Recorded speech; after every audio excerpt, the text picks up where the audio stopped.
excitement. Chris and Cash Show. Chris and Cash podcast. It's Saturday, Curveball. Saturday. October 1st, 2016. It is October. And Happy Halloween to those of you that like it. Actually, I hate Halloween. Well, I loved Halloween when I was little. That's because you're from Salem. I'm from Salem, yeah. I just want to run people over. No offense. I love Halloween. I want to run all of you over. I'm like, leave my city. Halloween's amazing. Well, it's like the Halloween capital of the world. Right. I do realize that. Well, yeah, I do. Trust me. All right, but anyway. It's fun having people walk around like fucking with their dongs out when you're like 13 and like there's naked chicks and you're like, this is awesome. And then when you're a grown up and you're just like, I just want to get to work. Just want to you like can't drive anywhere. All right. So Anthony's still a little too young for trick or treating. Maybe like next year. We're gonna take him this year. You're gonna take him? Take him just in the neighborhood. Just Salem? No, Randolph. Yeah, don't take him in Salem. No, he's not going to Salem. Dude, people get shanked in Salem every time. Near the point, it's like, shank. All right. So because it is October, we finally know who your American League East Division champion Boston Red Sox are going to be playing in the playoffs. And let's just talk about this. Scotty and I both picked Toronto to win the division. We did. Yep. We both picked Boston to have 86 wins. They exceeded that. I think I said 85 or 86. We both said 86. We can look it up. I'm almost positive. We said mid-80s. We said mid-80s. I'm pretty sure we had the same number. It was 86. We were actually really close when we had the Celtics last year. I said 43. You said 44, and they won 48. So we were close. We weren't way off, but the Red Sox exceeded expectations, right? You agree? Absolutely. 93 wins. Absolutely. I knew they were going to have a good offense, and I told Scotty before the season they needed to pick up 2 aces. They really apparently picked up 0 aces. But except one Porcello became an ace. Right. Yeah. So that if they had one more ace, like a legitimate, if they had Cueto, not necessarily Cueto, but you know what I mean, one more ace. See, if I was the Red Sox, I would have wanted Greinke. He was the guy last winter that I would have wanted. But he had won an AL Cy Young. He can pitch in the American League.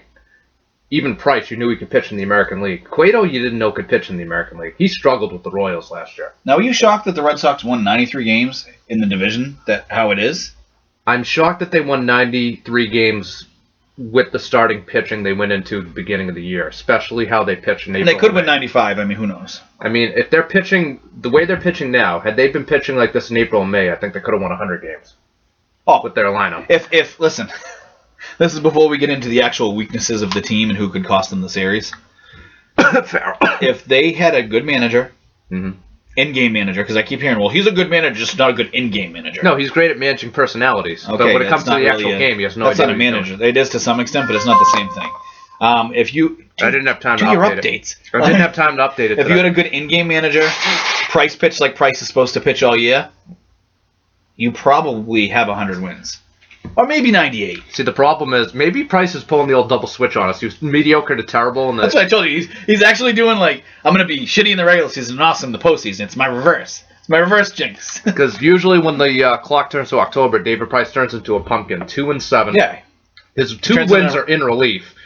I've said before, he was avoided in Game 5 by Gibbons last year because he was terrified to pitch him in the He's Ryan Fitzpatrick. Game. What? He's Ryan Fitzpatrick. But with way more talent. But Fitzpatrick turned to a pumpkin early. Threw 6 picks. I said that. He was full pumpkin mode the other day. Ryan Fitzpatrick normally plays like good for like a month or 2. Last season it was like most of the season. It was into November, yeah. Yeah, and then he turns into a pumpkin. But we are going to be talking about the Indians and Red Sox. Regular season to me means nothing. The Red Sox won the season series 4 games to 2. All you need to look at is the Chicago Cubs beat the Mets 7 wins to 0. I don't remember exactly if we picked playoff teams for the NL, but we definitely said that. We said starting the year that Chicago, the Nationals, and the Dodgers were all better than anyone in the AL. Yes. We don't know if that's still true because I'd say the Red Sox. No, I think we said the Giants, not the Dodgers. Did we say the Giants or the Dodgers? I think I said the Giants. But I did. We talked about the Mets too. I did say that we talked about the Pirates. I did say the Nationals were going to finish with the best record in the NL. That was wrong. They finished with the second best record in the NL, I think. Yeah, they're going to end up having the second best record, probably. So the Cubs won 100 games for the first time since 1935. So. Oh yeah, they're definitely going to. And I got to start with something right now, and this is what I told you in private the other day. The Chicago Cubs should win the World Series. Oh, definitely. They should win the World Series. They're different. It's different because they're an NL team, obviously. They can match for an NL team. Mm-hmm. And they're the only team from the National League that can hit with the Red Sox. Should they have the MVP? In the National League? I think Chris Bryant's the MVP. Is it like almost automatic for him? I think so. I think Chris Bryant. And I think Lester should be the Cy Young. Lester is the Cy Young. They have the best run differential in baseball. I don't think you can make a case for anyone other than the Cy Young. So they have the best pitcher in their league, the best, most valuable player in their league. The best pitcher in the league is still Kershaw. Oh, okay. So, but they have the Cy Young, the MVP. They have a great manager, right? Yeah. I mean, GM doesn't matter in a playoff series, but Theo is probably the best GM, one of the best GMs in baseball. Is he the Red Auerbach of this generation as far as baseball? Yes and no. Now listen. The 04 team. When he got to Chicago 5 years ago, they sucked. They had nothing. And no prospects. He's great at building farm systems and then letting teams develop. I'll give him that. 04, a lot of that was Dan Duquette's team. We talked about a lot of it, yeah. And then Larry Lucchino had a lot of that too. Larry Lucchino also picked up Beckett. So yeah, well, and I want to sit here and say that's a deal that Theo to this day says he never would have made. And that would have been wrong. They wouldn't have that World Series. A lot of that 2017 was him though. The 2013 team, some of it's Theo, okay? A lot of it's Sherrington. A lot of it is Sherrington. And a lot of this team, if they were to go far, this is Sherrington. So Betts and Bogarts are Sherrington guys.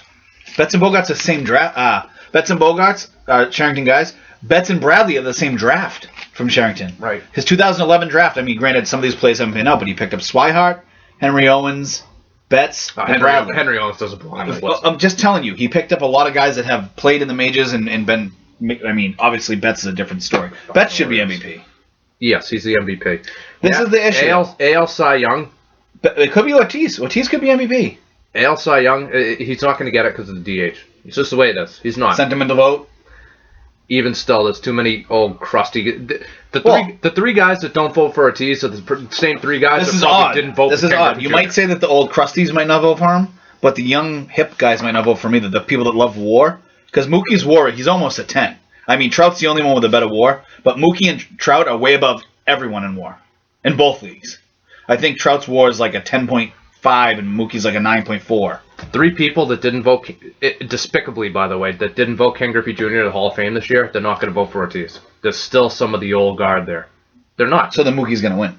I think so. And I think he should A win. lot of the younger, more in-tune voters that vote with WAR and advanced stats are going to vote Mookie just because of his overall impact. To be fair, I think he should win because let's not forget, he's close to 30 bases. I don't know how many steals. Yeah, and I'm going to tell you, and I told you this in private, he's been patting it. He had like 20 stolen bases 3 weeks ago. Got 28 now. And now, now every game he tries to steal a base. It's like he's not getting picked off or anything for the most part, but he's definitely been like, oh, I need 10 extra stolen bases in September. But he's also been playing a Gold Glove right field. In probably the toughest right field. I remember when the Orioles didn't run in a couple series ago, specifically because it was Mookie. And I don't know if I blame them because they're so scared of Mookie and the way that he plays. By the way, the Orioles spat up on their shoes today. They had a 3-0 lead and they're losing 3-5. This is the thing. 5-3. Our division is stacked. The Red Sox won 93 games. This is so far. We've got games left, obviously. Orioles have already won 88. Toronto's won 87. And the Yankees won 83. All of those teams are going to be above 500. The Yankees won 83 and sold off half their team. And they're actually better. They got better, right. They have young, nice hitters. I think when they released A-Rod, there were 1 or 2 games under 500. And now they're better. How many? They got rid of their 2 best relievers, and their bullpen's still beast.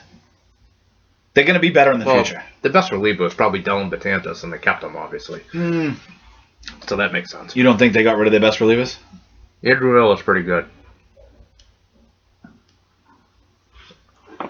But, so we'll talk a little bit about the Indian series coming up here. It starts Thursday.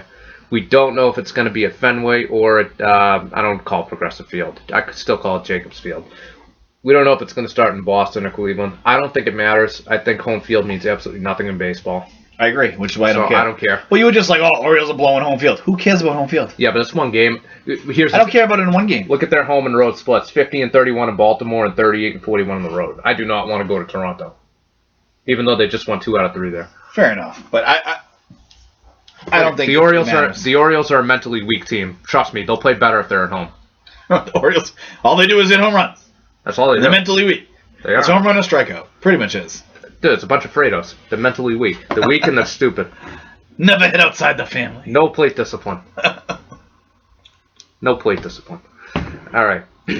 So let's talk about the AL playoffs. We'll talk about the NL later. Do you want to... Not today, like a different... I mean, we don't really have to talk about the... No, we can gloss over it. I think The Cubs are going to play the NL wildcard winner, which is either going to be the Mets or any combination of the Cardinals and Giants, I think, right now. If I'm the Cubs and one team I do not want to see, and I know they've been terrible since the All-Star break, I don't want to play the Giants. Just because of their pedigree in pitching? Bingo. That's the one team I don't want. You don't want to go into a short series facing Madison Bumgarner and Johnny Cueto. Are you more scared of the teams that are hotter than them, though? No. Or seem hotter? No, because I don't think it matters. See the 2006 Cardinals. They limped into the playoffs. They won 83 games, and they got hot in the first round. They won the World Series. Giants are the team you want to avoid. But doesn't that mean you want to avoid a hot team just in case they stay hot? You want to avoid the Giants. Or like that Rockies team that played the Red Sox in 07. I mean, they were hot, ridiculously hot going into the playoffs, and then they took that streak all the way to the World Series. That shouldn't have been a World Series team. They shouldn't have made the World Series. I'm very, very proud of the fact that I was pretty much the only person that I knew of out of everybody, family and friends, that knew they were going to sweep them. Well, Colorado was not that good a team all year that year. They just went on a crazy tear at the end of the season. Those things are usually, like, it's just a streak. No, but there were people who... It's like Jackie Bradley Jr. when he was hitting, like, 400 and all these home runs. No, but I'm saying there were people that actually thought Colorado had a chance to win that series. Thought they were delusional. Some people play the streaks. Some people don't. Even if the Rockies had won a game... That's how a streak works, Scotty. Even if the Rockies had won one game out of the first four, guess what? You got to face Beckett in Game 5. That Red Sox team was stacked. From a complete standpoint, that might have been the most complete Red Sox team. It's hard to say because they've actually had really... The 03 team might be the best team, you could argue. 03, 04, 07, 13. I've said before that was the best. Probably all of those teams are better than this team, which is odd because I think this team is actually pretty good. All three of those teams are better. All four. 03, 04, 07, 13. 13 team had better pitching. 13 team also had really good hitting all around. You don't get... And the differential was much greater. Was it, though? The differential now is insane. Go to Baseball Reference. Well, we can just stay here. The differential right now 186. 186, oh yeah. I think the 13 team had over 200 in run differential. I'm going to go to Baseball Reference, which is awesome. Scotty, like me, has all the references basically saved to his favorite. That's for when I'm laying in bed, watching TV at night. You ask me hey, what did so and so do in what year? I can pop it right up. Yeah. The sad thing is we actually have conversations like that. Yeah, we have no lives. We're total friggin' nerds. Right there. 113. No, just click on the team. Just click on the team. I could click on the team, but... Alright, their run differential... just under 200. It was 197. Yeah, 197. Right. So this year, what is it? 186. It's not over yet, but it's pretty close. Maybe they'll score 20 runs in the next few games. If they score 20 runs, well, they won't break 900, which is sad. I still think that team... Thought they were going to break 900. They were looking like they were, but they've kind of slowed down a little bit. Anyways, the Red Sox, they're actually in prime position. They get to play a beat-up Cleveland team. I'm going to say this now. Is this not a perfect situation for them, really? 2 months ago, I would have said the one team you want to avoid is Cleveland because of their rotation. I don't like Texas. You like Texas. I do. But Kluber's hurt. He's going to pitch, but he's not right. Let's just go like this. Their rotation's hurt. Carrasco and Salazar are both out for probably the playoffs, if not the series. Definitely the series. The Red Sox should win the series easily. That's it. Do you agree? They should win this in 4 games. Yeah. They should win the series. Because you should be pitching. It's a 5-game pitch. You should pitch Porcello. Even though Price. No, it's going to go Porcello. Price is going to be your 1-2. Then I'd probably go Buchholz, as weird as that sounds. Oh. But again, go back to the Rockies thing. He's on a streak right now. He's one of those guys, he gets on that streak for a month or two, and you're like, this guy's awesome, and then he sucks for the rest of the year, or he sucks at the beginning of the year, then does it at the end. Until he gets a hangnail, and he thinks he has, gangrene, and his hand's going to fall Until off. His vagina hurts. I get it. He slept wrong. His vagina hurts. Let's see, maybe you got Brock Turner. I don't know. Okay. That was wrong. But. Biggest managerial mismatch. Yes, but if you just pitch Porcello, Price, he's probably going to lose, but I think he's due for a win. Porcello, Price, Buchholz, you can go back to Porcello in Game 4. They don't do that, though. They'd save him for Game 5. But would you if you were up 2-1? I'd save him for Game 5. Really? I'd go with the 4-man rotation. I would. And all right. Because I don't want to go, and I'll tell you why. I don't want to go into a 5th game with Price as my starter. That's what I do not want. But can't you seal it in the fourth game? I don't take the chance. But if you seal it in the fourth game, aren't you not taking the chance in the fifth? I am terrified. I understand that. Especially if I'm... Okay, so then pitch Ero, okay? Pitch him in the fifth game and just let Price get rest. Listen to me. He can start off the next series. I say Porcello. If that's your issue. Porcello's been your best pitcher all year. I save him for a deciding fifth game. That's how I roll. But I can win in the fourth game. What if you're behind 2-1? Do you pitch him in the fourth game? What? If you're behind 2-1, do you pitch Porcello in the fourth game? Well, that changes. I think you pitch him in the fourth game no matter what. Then it's all about staying alive. I think it all matters. If they are up 2-0, yeah, I save him for the fifth game on regular rest. I don't know. I don't know. Listen, I don't trust Price. I don't trust him. Can't you get him regular rest by the fourth game? I don't trust Price. In the set schedule? I don't trust Farrell, and I don't trust Kimbrel. Right, no, I agree with you. Those are the three guys. It's funny. Scotty sends me a text, email, whatever it was, and he goes, there's three guys that can lose you the series. Price, well, he said Farrell, Price, or Kimbrel. And I completely agreed with him. I was like, no doubt, that's the order. That I 100% agree. Tomasi writes an article the next day. It's like, these are the three guys that are under the spotlight and could lose you the series. Scotty's like, I should be a writer-free guy. And it's true. We probably should. Yeah, Porcello recorded my walkthrough when I was writing it. Yeah, goddamn, recorded my walkthrough. Destroyed all the tapes. But I say things all the time, and then they come out and like, people are like, look at that, that's so incredible. Listen, biggest mismatch in this series isn't on the field; it's in the dugouts. Okay, I agree. We were talking about this earlier. This is like Wilt against Kelly Olynyk. That's what it's like. Yeah, it really is, and that means Francona can put up as many points as he wants, even if he bangs a bunch of broads the night before. All right, if Tito wants to pinch hit in the seventh, he'll pitch hit in the seventh. If he wants to double steal, he'll double steal. But he'll double switch just so that Farrell gets confused and makes his pitcher hit and Ortiz is out of the game. Okay, that'll probably happen. No, he'll double switch and then Farrell will be like, wait, it's American League. You can't do that. You can't do that. You can't do that. Umpire's like, yeah, you can. He can do whatever he wants. No, but seriously, that's what we're dealing with this series between those two. That is definitely what we're dealing with. This is a huge mismatch. I think the only reason that the Indians have a chance is because of Farrell. Yeah, I agree.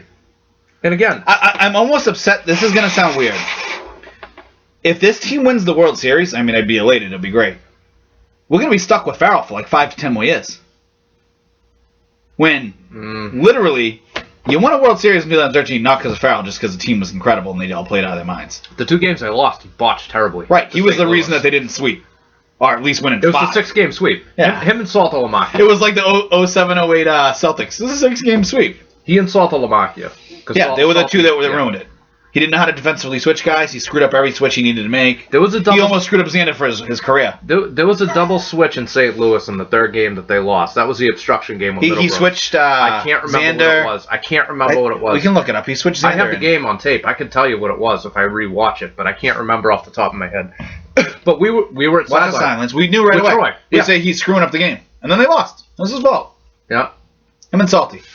But legitimately, if he went, I mean, I'd be happy they won a World Series. Obviously, I'm sure you want your team to win a World Series. They're not going to. But if the Red Sox would win the World Series this year, I'd be elated. The only issue I'd have is now what's stuck with Farrell.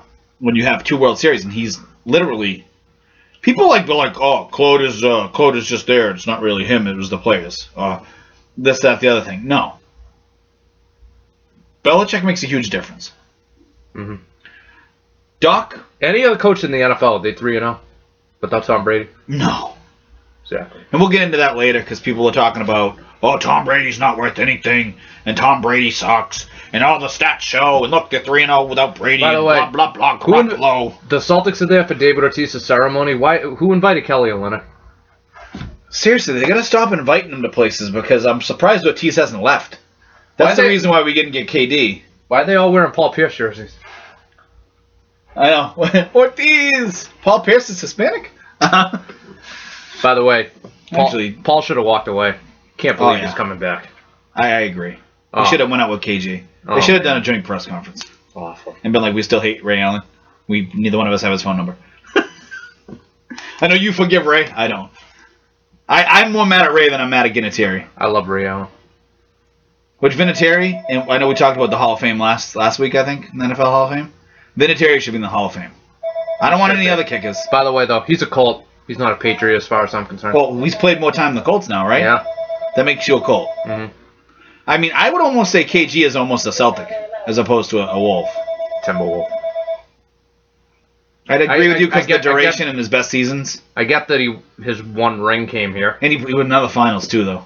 People are going to remember a lot of him for Celtics. Someone said, and I can't remember if it was Barkley or Kenny Smith. It was one of the... I can't remember which one it was. Probably Charles, because it's controversial. He said everyone's going to remember him as a Celtic because of the championship. No one's going to remember him as a Timberwolf. I agree. I don't know if I agree with that. I agree to some extent, because I'll tell you why. They didn't just make one finals and then he was like a bit piece and they won. He was Defensive Player of the Year. He could have been MVP that season. Oh, they gave Kobe the Lifetime Achievement Award. Right, and it really should have went to Chris Paul, if we're going to be honest. It was Garnett's till he got injured. When he had that abdomen injury, he missed 2 weeks. That's when he lost the award. Up until that point, he would have had the award, okay? Because he missed, I think, like 10 games or so. But he was Defensive Player of the Year, completely changed the culture. They win a championship. Next year, they would have won another championship. He gets hurt. The next year, they went to the finals. He was dragging a leg, obviously. They should have won that, and then they still went to another conference finals after that. It was still semifinals. But another conference finals later. Okay. They were still a beast team for a 5-year stretch. People are going to remember that because all his good playoff runs were with Boston. He had one good playoff run, one with Minnesota. And that was the only time he had a team. I mean, other than that, it was like, hey, I'm playing with guys from the Y and Michael Olowokandi. You know what I mean? So there's still like TBA about the playoffs because we don't know who's going to win the wild card yet. Those games are on Monday. They haven't. I will make predictions on the series that we know about. I expect the Red Sox to beat Cleveland in 4 games. I'm going to just say it like this. The Red Sox are going to beat Cleveland, and the wild card team is going to beat Texas. Whether I don't care Baltimore, if it's Toronto, even if it's Detroit. Outside, still on it. Yeah, an outside chance. Houston is out now. Yeah, they're out. Are they officially eliminated, or they just have like a very small chance? Jesus Christ, they're officially eliminated. 7-3. Seattle's got a chance still. Look in their box score. I want to see who just gave up 4 runs. The Yankees have now taken a 7-3 lead. Yeah, the Orioles just blew home field. Sanchez hit another home run. Who knows? He's not even playing, is he? Oh. We're looking. Hold on.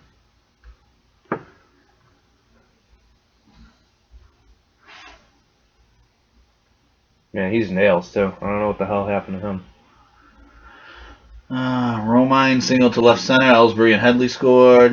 Gardner double to left. Right, Romine. Whatever. Blah blah blah blah blah. Okay. I think you're asking me to read the. You want to know the box score? No, I read it in my head. I didn't need it like read out loud. Oh, what are we gonna read it ahead and just have dead air? Yeah. Silence on the podcast. Exactly, because no one cares. And then God said silence. You know what I mean? Okay. So I expect the Red Sox to beat the Indians in 4. I will go on record. Had Kluber, Carrasco, and Salazar been healthy, I would have picked the Indians this series, but I still think I would have picked the Red Sox in 5. I would have picked the Indians. I'm not going to put a game on it because I don't really like the game thing. That's fine. Just pick a winner. I think, especially in baseball, I don't like. In the only one I like to give a game. Basketball. Baseball and hockey's Hockey's just like, yeah, I'm going to pick the winner and hope it's right because the 8 seed can win the whole thing. So right. That's the only sport where it's really like that. I mean, baseball. Football's one game. Yeah, football. You can pick a score of a game though. Yeah, but I think it's going to be the Red Sox. I think it's going to be the wild card team beats Texas. I think the Red Sox are going to beat the wild card team. They're going to be in the World Series. On the other side, I think the Nats are going to beat the Dodgers in 5. And I think Chicago is going to beat the wild card team. I think Chicago is going to beat the Nats. I think it's going to be Chicago and the Nats. It's going to be Chicago and Boston in the World Series, and Chicago's going to win it. I was telling you the other night. That's what I think is going to happen. Not being a homer, not being like crazy. There is no reason why the Chicago Cubs should not win the World Series. The only reason they would not win the World Series is if it gets fucked up in their head, and they go, "Oh my God, we have so much pressure." And by the way, as my dad was like, "There's going to be a ton of pressure on those guys." I'm like, "Well, they got Lester, they got Lackey, they've got guys that have been there before, guys that have won." Once they get there, the pressure's off. You think so, though? When the Red Sox beat the Yankees in that 7th game, that was different. All the pressure was off. And I'll tell you why. The Red Sox were down 0-3 and had no life. So that was like, we House shouldn't money. even be here. House Right. money. It's not going to be like that for the Cubs if they go rolling. If the Cubs roll in there, they're going to be like, They haven't not even- exactly, but similar to the 07 Patriots. Think about it, though. It's going to be like, you guys are the Cubs, you haven't won in 100 years, you have to win this, this is the year. They haven't won a World Series in 108 years. That's true, and I think that's going to end. I think they're going to win the World And it's Series. not like they're 90. If they were a 90-win team and they went to the World Series, there wouldn't be pressure. They're They're clearly what, a the best team. 105-win team? They're 200 plus differential? They're clearly the What, best team. 240? Think about their drought, though. That's why there's no pressure on them. No, that's why there's a ton of pressure on them. People aren't just going to be happy if they make the World Series. Dude, if they lose, it's just like, well, to the Cubs. No, That's what it's going to be. I don't think it's going to be like that. That's going to be the narrative. That's what I'm saying. 252 run differential. It's pretty good. 102 wins already. Okay? By far the best Well, team. there's 2 games left. I know, but And they're losing right now. it's not like. I'm just saying, like, they could win a 104. They could win. I don't want to say, like, well, they're a 102-win team. They are, but they could win more. So I got to say something right now. And I told you this the other night. Spit it out. Do you know what? And I know I'm not going to get, phrase it like this because you hate when I do this. There was one thing. Oh, you're going to ask me a fucking hypothetical? Yeah. You know what I'm thinking?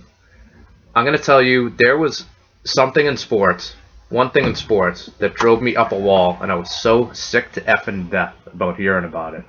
And that was the Curse of the Bambino. I never bought into it. I thought it was going to be something about Roger Goodell. Roger Goodell is just poison. He's worse than poison. Like, I look at Roger Goodell and I see arsenic. Like, he's the worst. What does He's arsenic awful. look like, Scotty? Huh? What does arsenic look Roger like? Goodell. Roger Goodell. Like, No, actually, all of arsenic comes from Roger Goodell. No, if you were gonna poison someone with arsenic, You just drop Roger Goodell in the house. Yeah, it would just be like a little Roger Goodell gingerbread man. You throw in like someone's cup of coffee. Or It's like a voodoo doll. Like, Roger Goodell doll. well, the integrity of arsenic. Alright. So the Curse of the Bambino drove me up the wall. Oh. I never believed that Babe Ruth cursed the Of course Red there wasn't Sox. a curse. No, listen. They were idiots like my brother who believed it. Believed in a freaking curse? Yes. There was never It's like the there was never- Maloiki? Like, ooh, I'm going to give you the evil eye. Maloiki. All right. There was never a Curse of the Bambino. Okay, that was a made-up fairy tale story by Dan Shaughnessy to sell books, and it's a great book. I'm not going to take anything away from him. All right? You can write it, Shaughnessy. I'll Yes. give Shaughnessy credit. Excellent. Okay, there's a reason that the Red Sox lost for 86 years. It was management. All right? Babe Ruth didn't go up to Bill Buckner and like tickle him in the stomach and make the ball go through his legs. That didn't happen. What was it specifically that made them... Oh, the Patriots are there, too? Oh, by the way, Statboy has an opinion on the David Ortiz ceremony. Go ahead. The David Ortiz ceremony was ruined by the fact that the idiot Celtics sent out the current roster. Instead of getting like one... Like Russell and Bird and all Even that. if they sent out like ML or Chris Ford, it would have been better than sending Sam out Jones, Olynyk. I'm disgusted. Thank you. And I wholeheartedly agree. Like we said, that's the reason that Kevin Durant did not come here. I'm surprised Ortiz didn't leave the ceremony. Well, that'd be funny. There was a rumor. What the hell is this white guy doing here? I'm out of here. It was never substantiated. There's a rumor that when he showed up to the Durant meeting, Brady said, "What is he doing here?" Brady was like, who the fuck is this? I hope it's true. If I ever meet Tom Brady, there's probably a million questions I could ask him. I'm going to be like, oh, did you really say, like, what's he doing here? All right. And he would be like, he's going to be like, no, I told him to fucking leave. No, to finish this point, though, I never believed in the Curse of the Bambino. I thought it was bullshit all along. These people talking about, if they lose, they're going to be talking about the Curse of the Billy Goat. There's no curse of the Billy Goat. There's no curse. No curses. Curses don't exist. I'm sorry. This is the real world. Except the Curse of unbiased. That's very real. No, it's not very real. The Celtics have won. I'm sorry. No. That would be called the curse of cocaine, and that would be Glenn Bias and Reggie Lewis. There's okay? no proof that Reggie did it. Yeah, but he probably did. Yeah, okay. But the there's no curse of proof. cocaine, like Listen to me. the curse of a local drug dealer near you. Listen, nothing has gone right for the Celtics since that day. Nothing. I know they won a title. They should have won like 5. Okay, so that I agree with you. Had they been healthy, had every roster been healthy, this is obviously a crazy hypothetical, and KG never got injured, they would have won it in 07, 08, 08, 09, 09, 010, 10, 11, and 11, 12. maybe. Every one of those teams was good enough if they were fully healthy. And We know they at least three-peat. I think they do At better the than worst. 3 seed. I thought the best team was the team that The 11 team. no, the 2012 team. No, I think you mean With the Shaq. 11 team. No, that was the Shaq. That was the That was the team. 11-12. No, the 10-11. It was the 10-11 team. I'm telling you, I promise. Was it? Biggest Am I Celtic getting fan you my- know. Yes, 2011. I watch all the games too. You know. Well, not now. Actually, I'm like, meh. I'm gonna stay working. Oh, I do watch the games with my kid though. My kid loves sports. I mean, it's probably just because it's really flashy and colorful and they run back and forth. But I do watch as many games as I can. When he's old enough, we got to take him to games. Oh, like, definitely. We can take him to games anyways. Like, the best thing right now, I mean, it sucks because he's not going to understand. But we got to take him to games now because it's free. He's under 2. We could just bring him in? Yeah. Under 2 is, like, free everywhere. For, like, games. I didn't know that. Yeah, I brought him to the Red Sox. He's free. Do you have to, like, show a birth certificate? No, I mean, what are they going to... I'm like, I got a freaking kid on my freaking, like, little knapsack thing. Like, the baby carrier. The only thing, we can't go into Sully's and get around. The only thing now is he's too freaking big. He's about 25 pounds. I think only he's supposed to do 25 pounds. I haven't seen the kid since like April. He's freaking huge. I'll be up here tomorrow. We can come visit at my parents' house. Gotta go visit my Uncle Phil. He had a heart attack. And, oh, gee. That's sorry. I shouldn't even put that in the ears. But he's doing all right. But What time, though? Because the Pats are on. I don't know. After the Pats come. So like 4 o'clock-ish? Yeah. Okay, yeah. Come visit. We'll hopefully be celebrating a 4-0. And, you know. Kid's huge, though. You should see the kid. Oh, dude, they go 4-0. I'm bringing a bottle like people are like over. We're doing shots. We're doing shots. Anthony's doing shots. But people always like, oh, what's your kid like? A little over 1. I'm like, he's 8 months, dude. He's just huge. He's like, argh. But kid's gonna be a linebacker. He's freaking huge. He's a big kid. He was big when he was like 3 months old. Yeah, he's good. He's just huge. So yeah, the Chicago Cubs should win the World Series, and if they don't, they just choked. It's not because of a curse. Well, I will give them. Or they could just lose. Listen, if the Red Sox were to make it and have a hell of a series, they could beat them. I think Chicago's the best team. Pitching. Right, I agree. The difference is they can both mash. The Red Sox pitching does not match up to the Cubs pitching. No. The Cubs go Lester 1. Who'd you throw out to? Arrieta. Would you? I would go Lester. If I'm... You're the manager. All right, so I'm Joe Madden. Well, you're Scotty Lacascio. You're just the manager. All right, and I have the time to line up my pitching for a World Series. Yep. Is what you're saying. Yeah, like... All right. If you can go 1, 2, 3, 4. All right. Lackey's 4, probably. Lester, Arrieta, Hendricks, Lackey, and then I come back with Lester. Well, yeah, you can. That's how I roll. And the Red Sox, for some reason, are like... Lester starts Game 5. Red Sox are like, we're going right. No, Lester... Henry Owens. Lester would go Game 5. John Farrell, what are you doing? And then I would have... I'd have him in relief for Game 7. Now, the thing I do like... That's the thing, though, because you would have Lackey for a 7th game, and he's a big game pitcher. Because he'd be going Game 3. No, you're going to put him Game 3? Oh, no. Oh, he's going Game 4. You know what? I might switch it then. You put Lackey 3? Because I'd want him for a 7th game, because he's got the experience, yeah. Yeah, I changed that. Yeah. I would think you would swap 2 and 3, if anything. Put Arrieta 3rd. It would depend on the matchups, too. But I think I'd pitch Lackey 3rd so I could have him on full rest for Game 7. That's interesting. I'd rather have Lackey start Game 7 than Hendricks. Nothing against Hendricks. But no, I would say you could possibly go Lester, Hendricks, Arrieta, and again, Lackey. Is that a bad... And then Arrieta's Game 7. What's wrong with that? Well, you could do that, but also, too, hell, you could shorten the rotation and have Lester go 1, 4, and 7. You could do like a lot of things. I've told you that. Like, if I'm the Red Sox, I might shorten the rotation each time and make Porcello pitch 3 games in the series. I might need him. He's been going to the 8th inning all season. Porcello's been 8th and 9th. You could do... Porcello already... I think he already intimated I could do 1, 4, and 7 if they needed. Yeah, so in the World Series, you could do Porcello, Price, Buchholz. Porcello, Price, Buchholz. That makes me sick. Well, he's pitching the 3rd best right now. Actually, Price will be so bad that they'll just... Wright's not available because he's injured because his shoulder hurts. Someone's like, let's run him out there as a pinch hitter. Pinch runner. Farrell will take Price off the roster just so he doesn't have to use him. Farrell will probably... Porcello's not on the postseason roster. What? Oh, we decided to rest him for the Cy Young next year. What are you doing, John? Dombrowski would walk right up to the podium and fire him on the spot if that ever happened. But the funny thing is, Dombrowski's probably like, I've been wanting to fire this guy all year, and I just haven't had cause, and now this sucks. You know what I mean? Do you think the ball and baseball is getting juiced? Maybe not the players. Well, maybe they are. I don't know. Have you seen the home run numbers and the spikes? I've read a couple articles about it. Mm-hmm. The home run numbers are off the charts again. I think it's more of a case of the ball being. That's what I mean. Is the ball juiced? Yeah. I could see that. That's not cool though. I don't want everyone hitting 30 home runs. Dude, Manfred's probably like, well, players can't really juice anymore, but what if we just like put like a... What if we just put a bouncy ball and when they hit it, it just flies 7,000 feet? No. I'm fine with that. I don't want to get hit by a baseball from Fenway. All right? Like, he hits it up to Lynn. Like, no. We're doing the podcast, I get hit in the head through your basement. Bonds could do that without the juice ball. He could. Well, that's because Bonds was crazy juiced. I don't care. He threw a football over the mountains. I'm sorry, the best player in baseball is still Trout. I know he's not going to win an MVP. Danny Ainge sees Kevin Garnett and Al Horford. That is the dumbest thing I've ever heard. I have no idea how he sees him and Al Horford. I understand that he said that. Maybe if like Horford was like wearing a Kevin Garnett jersey, like he kind of like aesthetically looks like him. Like no, doesn't even aesthetically look like him. No, he doesn't. They don't even look alike. Oh, speaking of curses, read that headline. I know Ben Simmons broke his foot. He's having surgery. Well, yeah. Again, he's not really a big. You're saying he's big because he's tall. He's not like 6'10". but he's not a Bill Bolton. He's 6'10". He's definitely not a Yao Ming. 6'10" or tall in the NBA is big. But he's not a big. He's not a big man. He's not a Shaq. I told you too. I'm pissed because I looked at Philly's roster and I was like, oh, they're probably going to finish ahead of the Nets. They can like maybe win. They still could. Games. Not if he's out for like half the season or a full season.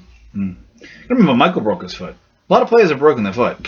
Fractured their foot. I still think it's different for big guys. Keep in mind, he's not really a big. He put on 20 pounds over the summer. But he's not. Maybe that's why he broke his foot in the first place. Probably. He's not really a big. But what is he? A shooting guard? Like what? He's like a 3-4. He's not a 5. He's not a. The problem with big, especially nowadays, bigs are like centers only. Okay, like if you have like a 6'9", like flying power forward like Luol Deng, or he plays small forward too. Like even Blake Griffin really isn't a big. He's kind of a big. Kind of not. I mean, it's not the same. We're getting way off topic here. That's fine. That's what we do, though. Yeah. All right. What makes us our best? What do you want to hit on next? Well, I know we talked about it a little bit, but just for the record, Porcello has 22 wins. Oh, you want the 3.15 ERA. All right. And 189 strikeouts. Let's make the National League quick, and I don't have the numbers in front of me. Chris Byatt's the MVP. John Lester's the Cy Young. That's it. We already said that. That's wrapped up. Mookie Betts is going to be the MVP. I think so. Yeah. Yes. Ortiz is the second. I think he finished the second. As odd as that sounds. I think you could have Trout. To answer your question, Machado, Altuve. To answer your question, I still think Trout's the best player in baseball, but I would not. And again, this ain't his fault, and this isn't. I love the guy. I'm not saying that he's not worthy. You can't be the MVP on a last place team. That's just my belief. I know it's controversial. If you're on a last place team, I don't care what your WAR is. You can't be the MVP. Look at his stats, though. I understand. By the way, second to last place team. No, they're last. They went ahead of Oakland. I mean, it took Oakland going 1-9 in their last 10, and LA going 8-2 in their last 10, but they passed them. I know I said this before on the show. If Mike Scioscia's available, because I think there's a good chance the Angels finally fire him. He's been there 17 years. It's not going to happen. Might be time. You fire Farrell, you go pick up Scioscia. We'll say today. If Farrell may... The Irishman's here to take all you Guineas money. Well, Scioscia's Italian. That's my point, but the Farrell, he's like, I'm Irish. No, the Italian's here to take all your Irishmen's take all your Irishmen's booze. Wait a minute, the Irishmen don't have money. We're taking your booze. You can't take our booze. This is my point, though. If they make the World Series, they're not going to get rid of Farrell. Even if a better manager was available. They should. They're not going to. I'm not saying they're going to, but they should. But if you think they're going to fire him if they make the World Series, honestly. If Mike Scioscia's available, no matter what the Red Sox do for the next month, you're the GM. It's your decision. Mike Scioscia's available. What do you do? Me? Yeah. I already fired Farrell a long time ago. I don't care if I have an MIT stat head in there that's a better manager in game than him. I want someone that knows what they're doing. That looks up and goes, oh, it's sunny today, and knows what that means. Because Farrell during a game is just like, duh, what's he doing? You know what I mean? Oh, put the pitcher to run. No, I don't want right running. I'm surprised he hasn't had Porcello pinch run. And then be like, steal a base. It's like, why? We're already up by 10 runs. Steal a base. Like, no idea what he's doing. That was Farrell's fault for putting him in there to begin with. But what it the was hell? Wright's what fault. the hell was No, it Wright was Wright's doing? fault. I get it. Even if you're not a runner, your major leaguer should know. Right? I would know. Like, that was just bad. sit there and don't do anything. That was bad. It's not that hard to just sit on base and don't do anything. But Britton's been phenomenal. Look up Britton's. I'm gonna get his stats right now. Because Porcello, again, 22 wins, leads AL, 3.15 ERA, top 5 in the AL. 189 strikeouts. That's good. Lots of innings pitched. Great whip. Because you asked me A couple of weeks ago, I asked should you, Britton be the Cy Young? and you were leaning. I said I lead towards starters. Yeah. Just because of the innings pitched and the impact over the course of a season. There have been exceptions, and this may very well be another one. Chris is bringing up his stats now. Britton has 47 saves. Just go to his page. Just go to him. Yeah, just go to his whole page. Make it easier for reading the stats. All right. His ERA actually went up. Think about that. I think he gave up a run. Yep. Okay. He has 65.1 innings pitched. Okay.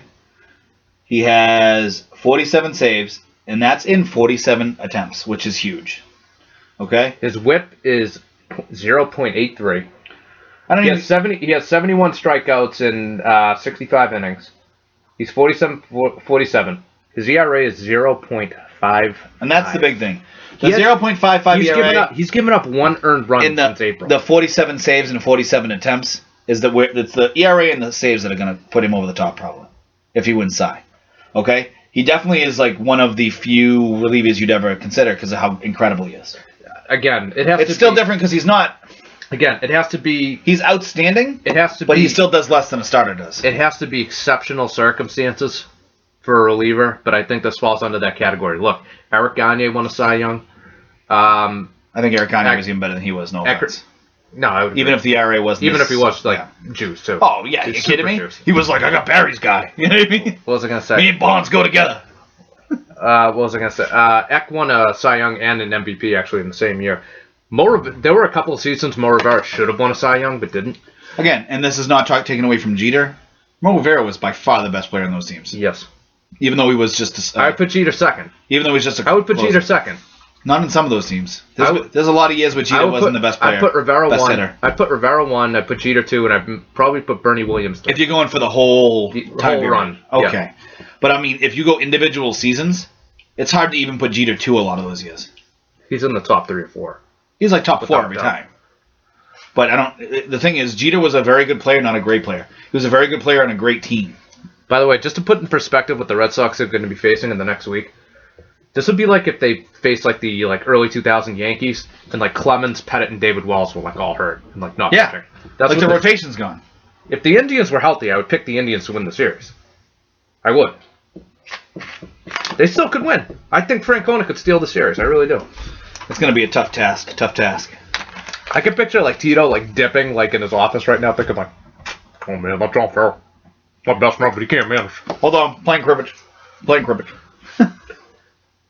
You think Tito just like sits on the toilet like in like dips and like plays cribbage like by himself? You know those people who like play chess and they like. You can't really play cribbage by yourself though. Like how do you? You're like I play this, I peg off you, huh? I don't know. It probably. I bet it's been done. Yeah, I could see it going to Britton. I really could. I think Porcello's definitely worthy. In normal circumstances, he probably wins it. I'm going to be fine with. It's definitely going to be one of those two. I don't think there's anyone else. I know Happ is 120 games. No, he's fallen off, though. But he's fallen off. It's going to be the Porcello Britton. No one else with the ERA has enough wins. I'm not going to complain no matter who wins it. Because I think they're both worthy. It's going to be crazy. It's going to suck for the guy that doesn't win it. I'll tell you that. To have an incredible year. Well, here's the thing. I think Porcello will have other chances because he's a starting pitcher. I don't think he'll ever be this good, though. Yeah, you don't know that, though. You don't know that, though. Oh, his age. He's 27 years old. Dude. He's 27 years old. Career. He's 27 years old. He's still got 28, 29. Again, I don't want to go all crazy geek on everybody, but his batting average for balls in play, his BABIP, okay, is way low. For average, it's usually around 300 for most pitchers. That's like the average. Listen. He's like a 270, 265. That's incredibly low. He's not going to do this again. Listen, I think Porcello's a favorite because he's a starting pitcher. What's he got for innings pitched, by the way? Look that up really quick, will you? It's over 200. I know he's got 200 innings, but I want to see specifically what it was. I want to do AL... No, just scroll down. Player pitching? No, we don't have to do that. Go to that full thing. It's right there. Porcello has 223 innings pitched. Click on his whole page. I got him. 223 innings pitched. What else do you want to know? ERA is 3.15. He has... watch this. He's going to end up with close to 200 second lowest whip. He's got the second lowest whip, okay? He has the most wins. You think he's 5th in ERA, and it's all really close. 6th in ERA now, excuse me. Okay? But it's like, ERA leader is 3.06, he's 3.15. Got 189 strikeouts, 22 wins, only 4 losses. His WAR is pretty good for a pitcher. He's better everywhere than Hap. So it's either gonna be him or Britton for your Cy Young. Yeah. He's been a horse. So that's it. Does he lead it? Is he leading? No, Verlander's probably leading in innings pitch, right? No, Price.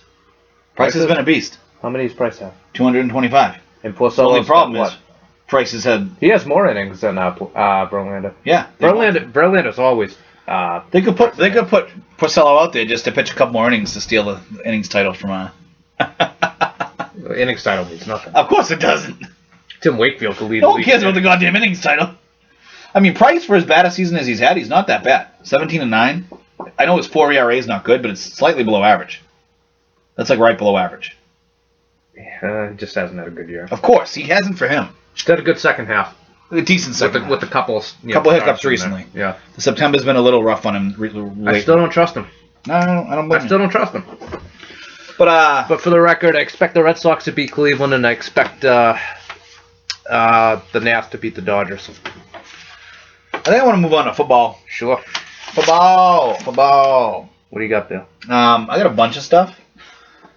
First, I'm still amazed that the team is by the team I mean the Patriots are 3-0. I am. I'm not gonna lie. I'm not gonna be tooting my own horn here, but I did tell you and everyone else count on 2-2. I said 2-2. I thought you thought 3-0. I thought 0-4. 0-4 I said was never gonna happen. I said 0-4 and 1-3 was not gonna happen. There was too much talent on both sides of the ball. I said 2-2. I'll sign up for it, and I think that's likely. I said at the time, don't be surprised if they go 3-1. Again, I'm not tooting my own horn. I believe that. I thought that they could win the 3 home games. I didn't tell you they couldn't win 3. I told you 3 was... Yeah, you thought I was kind of overreaching. No, I thought 4-0 was overreaching. We all thought 4-0 was unrealistic. People in our email chain and text chain thought 4-0 was possible. Unrealistic. I thought. They're 3-0 now, and I think it was unrealistic. And by the way, they could lose tomorrow. This isn't a slam dunk. I'm picking them to lose. This is the 4th game straight. I'm picking them to lose. Yeah, you're the anti-Smirless. I love it. I get the reverse jinx going. I just pick them to lose, and they win every game. It's awesome. I'm like, they're going to lose by 60. O'Keefe like the reverse Smirless, and what I mean by that is... Smirless is like, they're going to win by 60, and I'm like, they're going to lose by 60. Like, this was like Freddie, like Arizona. Like, no Gronk, no Brady. You're going into a hostile environment. Arizona's one of the best teams in the NFC. I like the Patriots 56-10. Like Freddie will say something like that. O'Keefe has been like... I'm like, they got no Sammy Watkins. They don't know what they're doing. Rex Ryan's a bum. Patriots going to lose by 20. Yeah. So he's been like the anti-Smirless, but I love it. It's like hilarious. It's just the way I feel this year. Look, yeah, I thought they were going to lose to Arizona. Did you think they were going to lose to Arizona? Hold on. And then when Brady comes back, you're going to be like, oh, they're going to win by 20. They're going to win by 30. Because I trust. In Tom, I trust. I know it's in Bill, I trust. People are making a big deal like Tom Brady's not valuable. And you don't need Tom Brady. And we'll get into that in a little bit with, we can get into it now. We don't need Tom Brady. We get Jimmy Garoppolo. Jimmy Garoppolo's going to take over. Jimmy Garoppolo's great. Jimmy Garoppolo played a game and a quarter. He's just the best quarterback we've ever seen. Look at him. Next 15 years, he's going to be like Tom Brady. We're going to win 3 more Super Bowls with Jimmy. Never said You didn't, but people are saying it.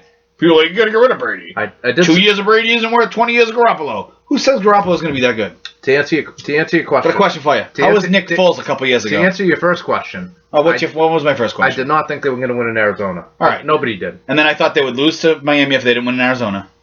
I mean, when they win in Arizona, I was like, they're going to lose the game. It's going to be Miami. Letdown. I know you said that. So I thought it was going to be a letdown. Then I was like, all right, they got Jacoby Brissett.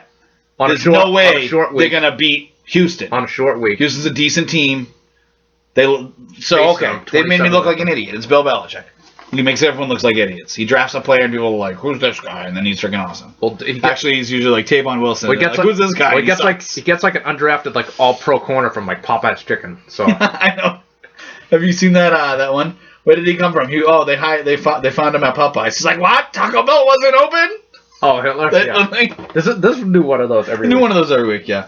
But people are downplaying how incredible Tom Brady is. They're acting like we're going out there and scoring 50 points a game. Does our offense look awesome right now? They won in Arizona. We can run the ball. They won in Arizona 23-21, right? Uh-huh. Got a little lucky at the end. I'm not going to say that Arizona coughed it up, as you said the other day, because the Patriots led the whole game. That's not coughing it up. If anything, the Patriots win comfortably if they don't fumble twice. But even without Gronk, if Brady plays that game, I think they win like 35-10. Arizona did not look good that night. Right, Brady would have destroyed him. They would have won by 25 points. Yeah, they would have killed him. Right now, the Patriots are averaging 27 points per game, which is 5th in the league. If Brady's on the team, they're probably by the end of the year they'll lead the 30, NFL. and they're close. Yeah, right now Atlanta's leading the NFL with I think 34. People are like, oh, you just get rid of Tom That's because Brady. they play the Saints twice. The Saints suck. Saints really. This is what I've been trying to explain to people. Everyone's like, after You don't have to explain it to me, but explain it to everyone after else. 2017, the Patriots just going to get rid of Brady, and they're going to keep Garoppolo and sign him to a big deal, or they'll keep both of them. That's not going to happen. Brady's cap hit this year is irrelevant because it's already happened. Next year is $14 million, okay? That's nothing for a starting quarterback. That's like backup quarterback money. Mm-hmm. That's like if I played quarterback money, okay? It's like Fitzpatrick when he's in pumpkin mode money. If they would have cut Brady, which they're not going to do next year, No. he'd be a cap hit if it was before June 2nd of $27 million. If it was after, it would be $13 million that year and $14 million the next for him to not play. That's not going to happen when his cap's only $14 million, correct? No. Okay. So they're not going to do it next year, obviously. No 2018. one said they were going to. No, but people think after 2017. So after next year. Brady has this. Brady has the 16, 17, and 18 season at least. I said. Well, but people think that they're going to. 2019 and beyond, you got to think. People about think they're going to get rid of him after. 2019 and beyond, you got to think about it. I'm not talking about the next. Well, he signed 2.5 after 2019, years. but if you cut him, it's not a huge deal. That's what I'm saying. The last year of his deal, I could see the Patriots walking away. Possibly. Okay. But so.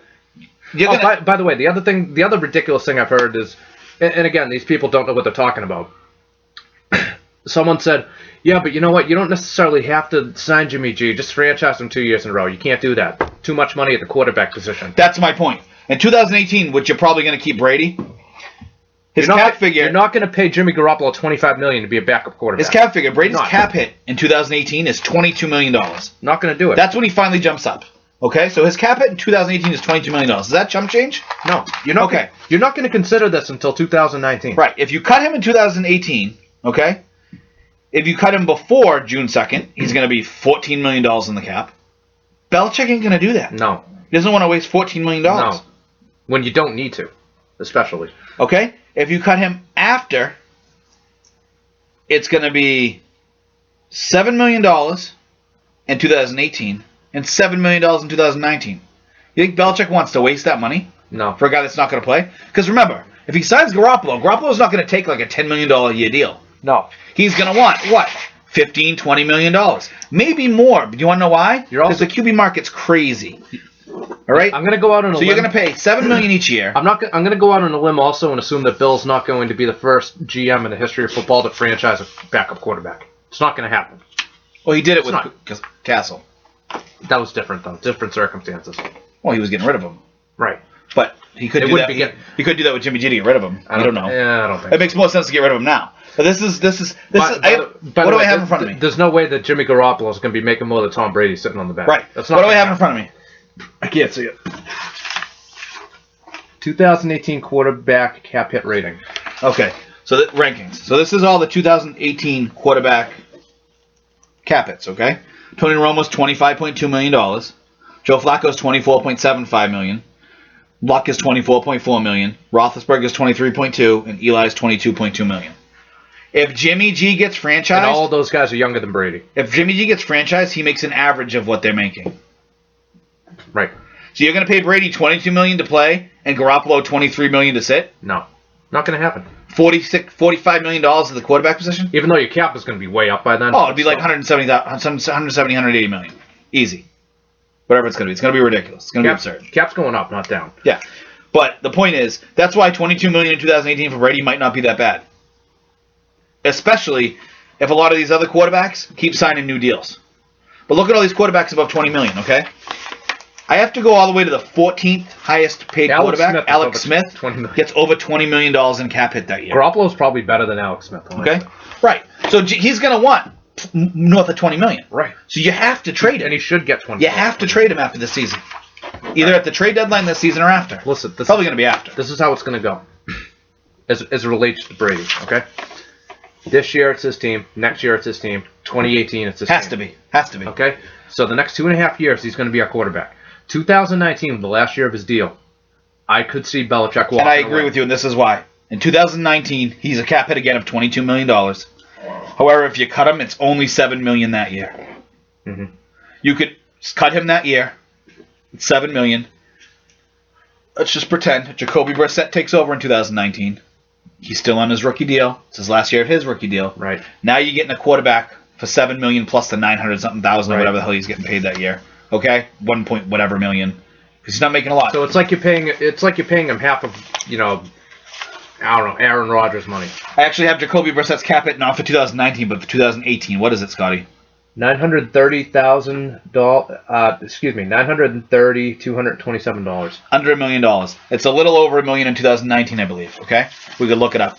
So you'd be paying basically $8 million for a quarterback to have Jacoby Brissett be a quarterback 2019 if you cut Brady. That's realistic. The Jimmy G thing's not going to happen. I don't even know why people are talking about it. Let's think and trade Brady. Listen, one of two things is going to happen. One of three things. Excuse me. Brady's either going to retire after 2018. He's going to want to continue to play, and Belichick's just going to cut him. And he might play another season or two elsewhere. I'm going to go out on a limb in 2019 season. Tom Brady's not going to be the quarterback in New England Patriots. I'm still going to win my thing where I told you that he'd be on the Patriots after Garoppolo. But listen, we don't know what's going to happen in the next 2 years. Oh. He could fall off. He could fall off a cliff. He could. We don't know. But we'll just say this. Just pretend. We're in the make-believe area because we're talking about years in advance. Mm-hmm. 2016, he plays well this year. Honestly, I haven't seen a quarterback right now that I think would be better than Brady if Brady was playing. If Brady was playing right now, he'd be the best quarterback in the league. Mm-hmm. I firmly believe that. By the way, Cam Newton's a bum. I told you all along. He's not a bum. Come on. Suck. It's 4 games. Right now, Andy Dalton's the best. He's Jesus Christ throwing the football right now. Okay? So let's relax. And they're 2-2. Right. So that's my point, though. But he's one of the better quarterbacks in the league. Okay? And that's sad. It is what it is. Yeah, Garrett Blunt's also the best running back in the league. Also, that's what. It's too early. Right now. And I love LG, but come on. Okay. The reason that LG has more yards than anyone is because Tom Brady's not playing. That's why. Try and make it as easy as possible. Matt Ryan is a beast right now. Jimmy G technically leads the league tied with Matt Ryan in quarterback rating. The thing with Jimmy G that we're not realizing is he had one pretty good game and then one incredible quarter. And then he sucked the next 3 drives. And then he got knocked out of a game. The teams are going to adjust in the game. Teams are going to adjust to him. And then he was going to adjust too. Well, he didn't. No, it's only a couple. He's not like Tom Brady who can, at this point, adjust on the fly. That's my point, but people are going to find his weaknesses. I know, he's too handsome. He's too handsome. He's too Italian. They're going to find his weaknesses, okay? They're going to find out that, this guy isn't like the best player ever. He's not. I'm not saying, again. By the way, you kept saying, Steve Young's stat. He's supposedly going to start tomorrow. Rex is going to blitz the whole game. I would too. He's going to blitz the whole blitz game. And I'd say hit him. Take him out. Well, I don't know why you wouldn't do that. No. And the only thing is if Gronk's healthy, they're going to get destroyed because between Gronk and Bennett and Edelman, they're not going to be able to cover him if they blitz all game. You have to hope Jimmy G can get out of there quick, which he can. Whether Hightower plays or not, I mean, you would think that they should hold Buffalo to less than 20 points. Well, if they just held Houston to 0 points, you should be able to hold Buffalo to under 20. I think they're holding Buffalo to 16 or under. Okay. Or 17 or under. You should score more than 20, right? Probably. Okay. Like I told my cousin Eric when I was watching the game with him. I told him, I think 20 to 21 points, right around that area, against Houston was going to win the game. Neither team was going to score more than that. That's what I thought. Or that both teams wouldn't score more than that, I should say. So if you score 20 or 21, you're going to win. Whichever team. By the way, no one shuts out teams in the NFL anymore. No, that was absurd. It was awesome. They didn't cross midfield till almost the end of the third quarter. By the way, Bill is completely owning this whole rule now. I love this rule. To the point, the New York Post the other day was complaining. They said Roger Goodell's got to change it back. Belichick's exploiting it. I know, and they have a vote to change it back after 4 weeks. Supposedly they're not going to, but I think they really will because the Patriots are taking advantage. They don't want the Patriots. This is a huge weapon for the Patriots. This is exactly what the league hates. Is they want parity. The league is like, we want the Browns to win a World Series. So handsome. Oh, Showed me a picture of Jimmy G. Oh, by the way, for you guys who didn't see it, and I saw this on the way to work, and I was cracking. I don't really know the whole backstory. There was this guy, his name is Bill Lacey, who was he videotaped with his phone, I think, Brady throwing passes in Milton. So he got a tweet. He tweeted it, and he received a tweet from ESPN Assignment Desk, and it reads, "Hi Billy, did you shoot this? May we show on our TV and web platforms with your handle as its courtesy. Thanks." That's from ESPN. Bill Lacey's response: "No chance, ESPN. You all started Deflategate. Do not use my video. Hashtag loyalty to Tom." That's awesome. It is awesome. I hope if the NFL asked, he said the same thing. I'm sure he did. I don't think the NFL did ask. Oh. Because they probably don't want Tom Brady on the website. Yeah, they're like, we hate Tom Brady. Put on a Peyton Manning commercial. It's Peyton. Peyton Nelson. Not that it's any big news, but the Patriots signed another tight end. They now have 5, which is Does that worry you? No. You don't think it has anything to do with Gronk's? No, because this guy's not a pass catcher. He's a blocker. So you think he's there just to help with the run game for this week? I think he's there to help with the run game this week, possibly going forward. It's Greg Scruggs for any of you that care. But this is what I think they're going to do. If anything, they might cut A.J. Derby. Too early. Yeah, but they don't. He has. It depends, too, because you're going to have injuries. You're going to have to pick up guys. You're going to have to open a roster spot. So if he's on that bubble, then yeah, but it's too early right now. I'm wondering if Jimmy G or Brissett is going to be phantom IR'd once Brady comes back. They don't like keeping 3 quarterbacks. Deion Lewis is coming back at some point. Who else are you going to cut? Special teamers? Bill loves his special teamers. You know that. Special teamers. I've told you guys forever. Special teams. Bolden ain't going nowhere. Special teams won the Houston game for them. That was a field position game. Right. But Bolden ain't going nowhere. Obviously, Slater's a top 5 special teamer of all time.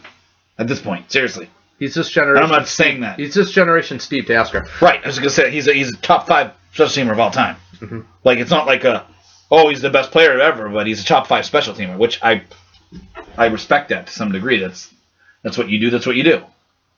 You know, that's your position. Oh man, I can't think of his name. Was it Hester with the Bears?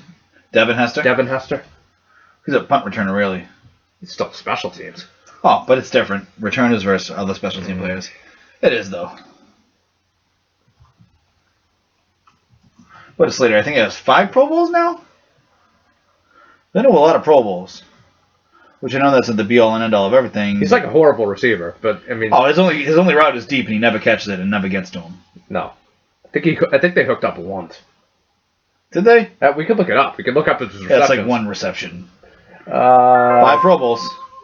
One reception. 1 reception for 46 yards.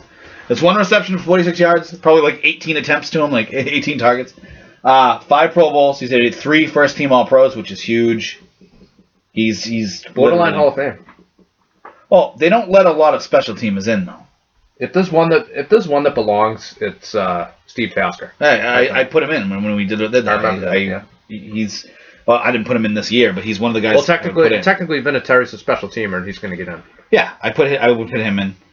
The Andersons, I mean, I don't like going with kickers, but they should probably both be in. By the way, if Vinatieri ever comes back to Foxborough, and I'm at the game, dude's getting booed.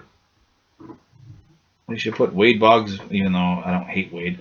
Wade Boggs, Vinatieri, and Ray Allen together. There's a difference. There's a difference. The Red Sox didn't want Wade Boggs back. What's he going to do? I know. Damon, how about that? I like Johnny Damon. I like Johnny Damon. He's sold out to play for the Yankees. Listen, I don't even mean the money. I mean the hair and the beard. Listen, there is a difference.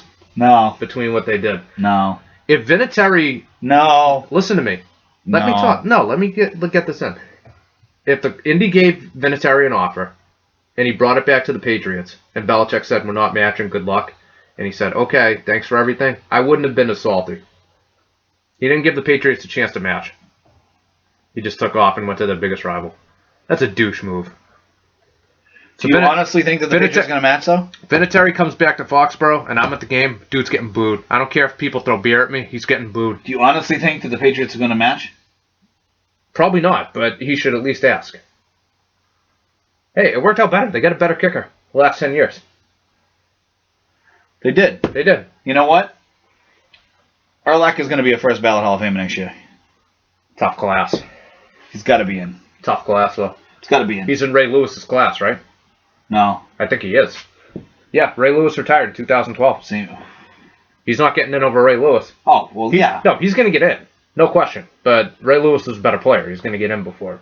He should get in before. No. Ray Lewis is a top player of all time. Like Ray Lewis is possibly the best linebacker ever. He's up there with LT. Different positions, really. Is he a top? He's probably a top 5 defensive player who ever played. Well, Ray Lewis. Well, LT. I'm going to put J.J. Watt in there right now. Dion. I know he's injured right now. Dion. I know he's injured. Maybe Ray Lewis. By the way, Ronnie Lott. I kind of trolled him the other day. I was like, this dude never does anything against the Patriots. He played hurt, so I apologize. But he still never does anything against the Patriots. What? He still never does anything against the Patriots. No, but you know what? He played with a bad back, so I can't really be all over him for doing nothing. That was incredible. But no, yeah. So, but even when he's healthy, he does nothing against. So I'd say Ray Lewis might be up there, top 5. I'd put Ronnie Lott. Is LT the greatest defensive player ever? It's close. Honestly, this is gonna piss you off too. I told you this before. You could argue J.J. Watt. He hasn't done it long enough yet. A couple more years, though. No, I would. A couple more years. If he gets healthy again, a couple more years. You're minimizing his impact. I think Ronnie Lott and Ed Reed are the 2 best safeties that ever played. And there's a lot of good ones in there. I think, Ronnie Lott and Ed Reed are my 2. Probably. If you're going to ask me to pick 2 linebackers, it's Ray Lewis and Lawrence Taylor. Oh, we completely. If you're going to ask me to pick two cornerbacks, primetime would be 1. Revis is the second best cornerback ever. Seriously. Either Revis or Haynes. One of those 2. I think it's Revis. One of those 2. Revis or Haynes. Pick one. Revis. We're not going to get into. Look, we're not going to get homer because he played for the Patriots. Yeah, no. For 1 season. He's definitely not a Patriot. Okay. We're not going to do defensive linemen because there's just too damn many of them. Oh, we could. I mean, I'll tell you what. It would be Reggie White. Yes. Can I pick 3 linebackers? Sure. LT. You can pick a whole defense. LT. Ready? Fill out the defense. LT. LT is your middle line. strong side linebacker. LT, Ray Lewis, and Junior Seau. No. Seau was a beast, man. No. No. Yeah. I went there. Yep. You're not going to put him there. I am. Watch this. Granted, there's a lot of guys, and I didn't see a lot of them. So I'm putting him ahead of guys like Dick Butkus. I get that. Yes. I never saw Butkus. Okay. There is no way either of those 2 guys cannot be ahead of Junior Seau. I understand that I typed in just Googled best linebackers of all time. Butkus, Ray Lewis, Lawrence Taylor, Jack Ham, Jack Lambert, Ray Nitsky, Brian Urlacher, Junior Seau, Chuck Bednarik, and Harry Costin came up. And who's after that?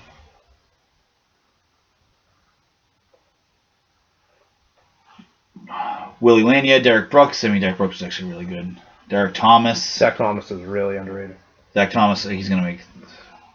Yeah, but see, this is definitely, like, lower. I mean, Andre Tippett, Lyndon Fletcher. Lyndon Fletcher was, like, the forever bridesmaid kind of thing.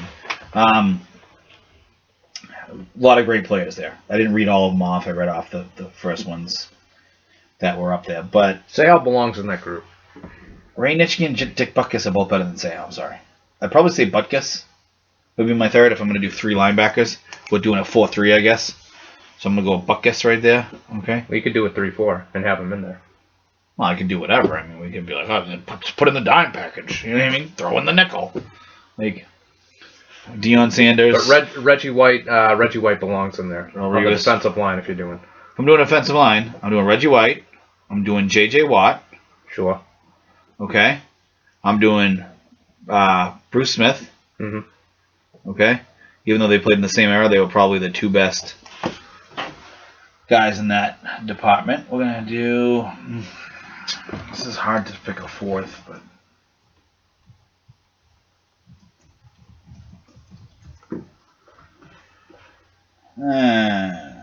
Do 25.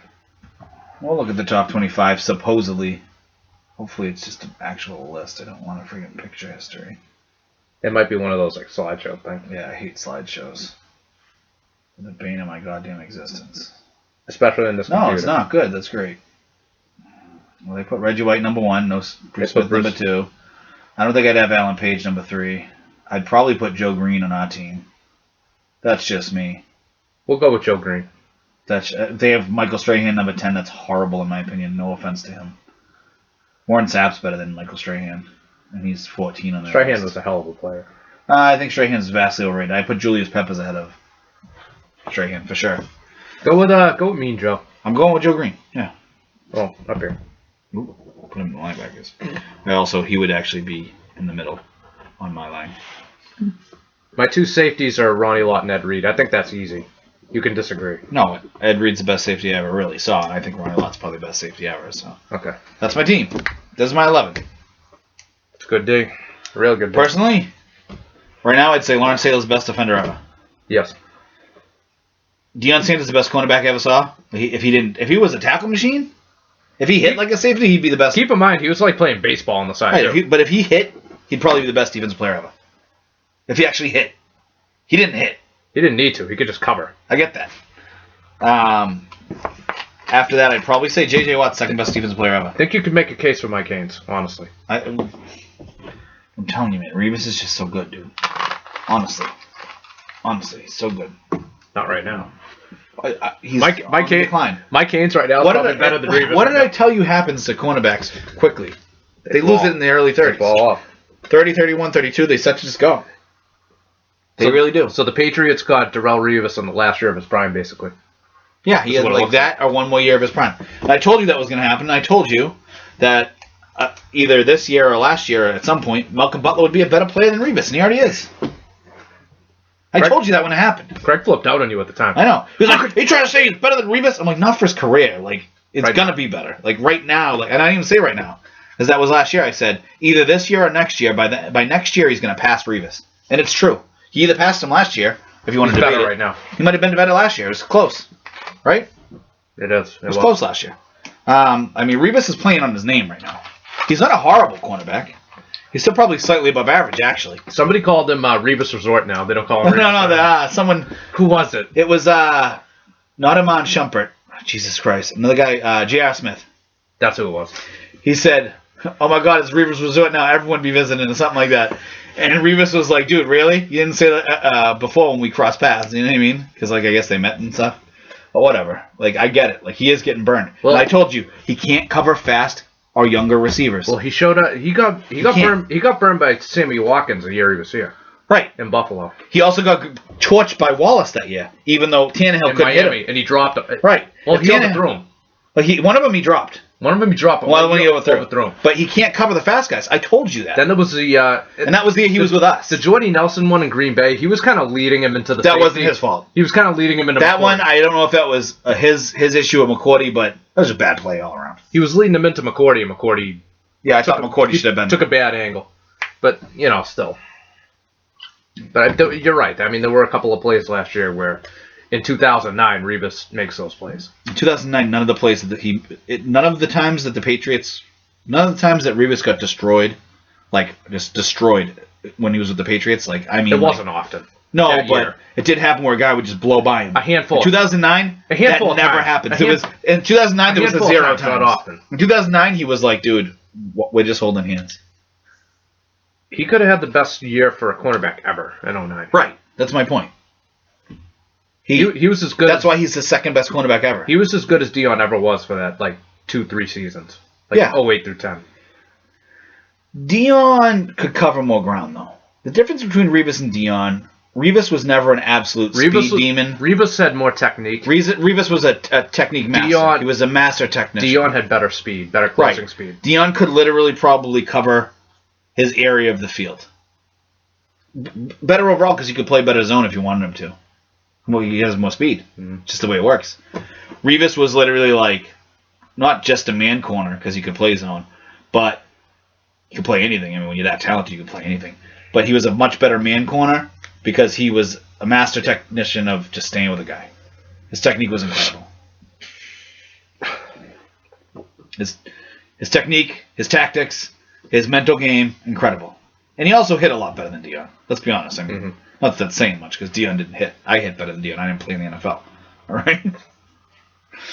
But yeah. Anybody that wants to cut their finger off, they can be my safety. Good team. Even though it wasn't the whole finger.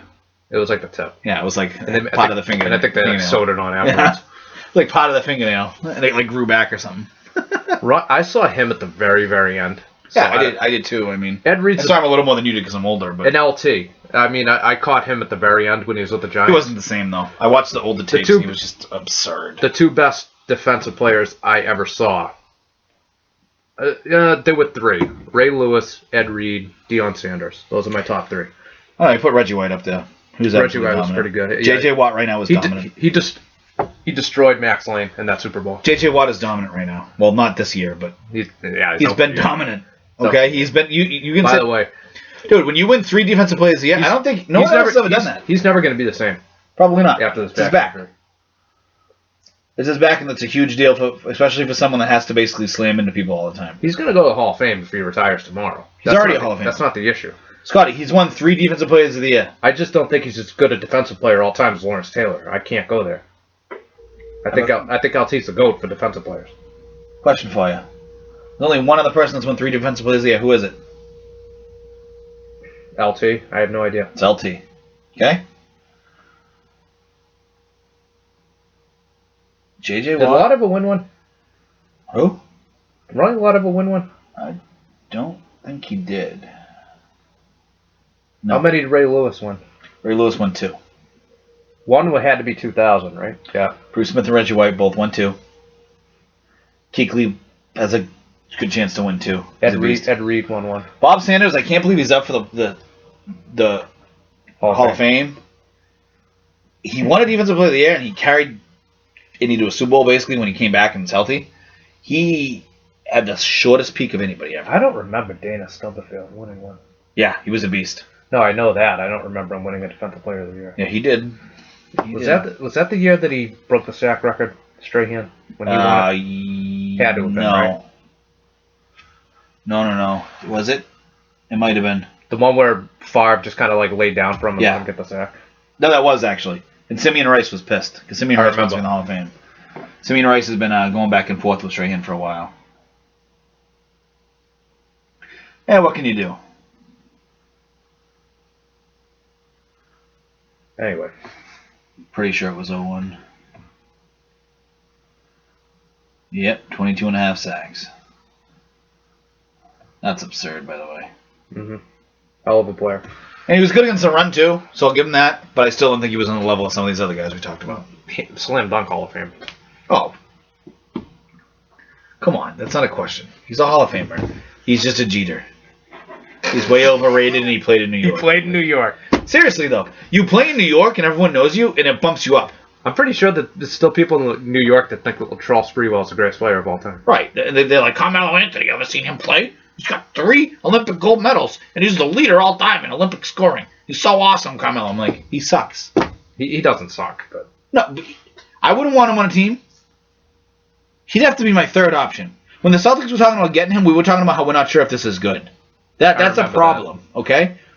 When you're like, oh, let's see if we can get Isaiah Thomas, Kevin Love, and Carmelo Anthony together, and it's like, well, I don't know if we want Carmelo Anthony. Well, no, Rondo was still on the team. This was way back. Rondo was still the point guard.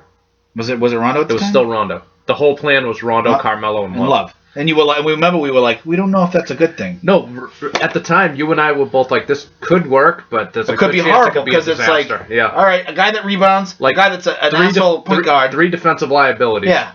Well, Rondo wasn't as bad back then. Yeah, he was. No. This is 2014. He couldn't guard a shadow at this point. I'm sorry. This isn't like 2009 that we're talking about this. Still better than James Harden. James Harden, defensively, James Harden could be the worst defender I've ever seen. He is awful. He is so worse bad. Than Kelly Olynyk? Olynyk at least tries. Go watch Shaqtin' a Fool. He doesn't even try.